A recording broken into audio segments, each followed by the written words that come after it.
Any company can put money and time into advertisements and marketing for their company, but not many can predict the long-term effect that their ad campaign may have, let alone exactly how much it contributes to their return on investment. And that's where Trendemon comes in. They help companies analyze their content, and today we have with us Avishai Sharon, the CEO and co-founder of Trendemon, here to tell us all about it. Avishai, thank you so much for coming in. Thanks, Aaron, for having me.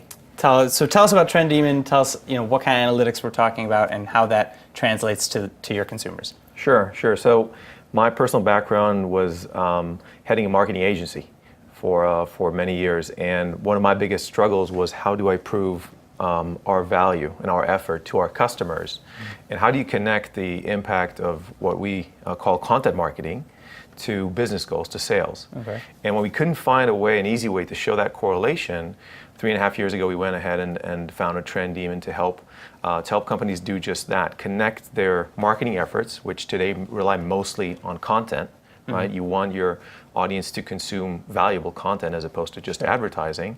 The big challenge is how do you attribute those efforts to sales? Yeah, how do you know what is actually contributing to anything anyway? Like, how do you know, hey, I did this ad and this is what gave me X amount of sales bump?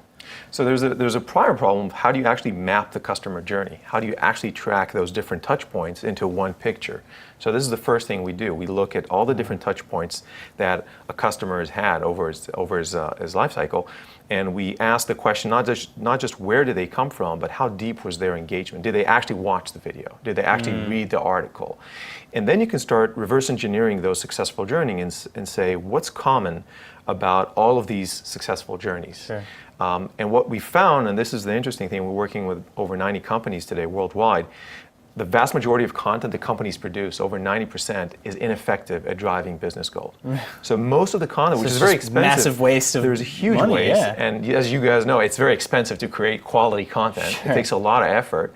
And the second interesting thing is that if you do manage to find those 10%, and you find a way to get it in front of the right people, you're actually able to improve dramatically your results. So there's not just a correlation between what buyers did beforehand, but there's also a causal relationship that if people read the right content at the right time, they're more likely to follow a path. We're not probably as sophisticated as we believe that we are. It sounds fairly sophisticated. I mean, and if you're telling me that 90% of the marketplace is wasting money in advertising that could have been successful, then it sounds to me like this is very necessary as well.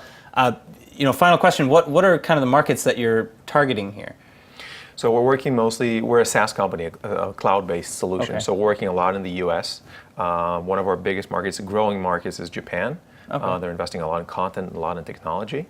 But essentially, because we look at the customer journey and not necessarily specific languages, we can operate in any environment, which allows us to grow pretty much anywhere. So in every field, every language, doesn't really matter? Doesn't matter. As long as they have content, which means that they're producing something other than just advertising. They want people and audiences to actually engage with what they're producing, and they do have some business outcomes that they're looking to measure.